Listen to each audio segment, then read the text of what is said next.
তারপর নিয়ে চলে আসলাম মেলার দ্বিতীয় পার্ট। আর এখানে একটা খুব ছোট্ট হস্তশিল্পের মতন মেলাও বসেছিল।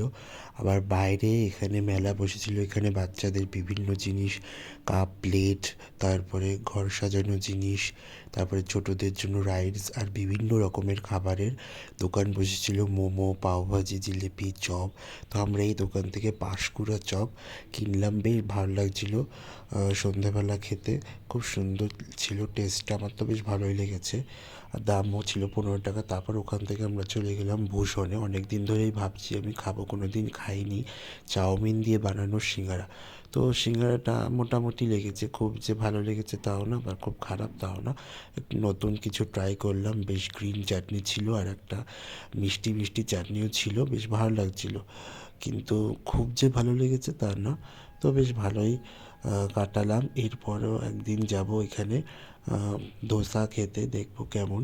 সেদিন খাওয়া হয়নি, এরপরে একদিন গিয়ে ধোসা খাবার। সিঙ্গারাটা না খুব গরম ছিল, খেতে খুব অসুবিধা হচ্ছিল আমার।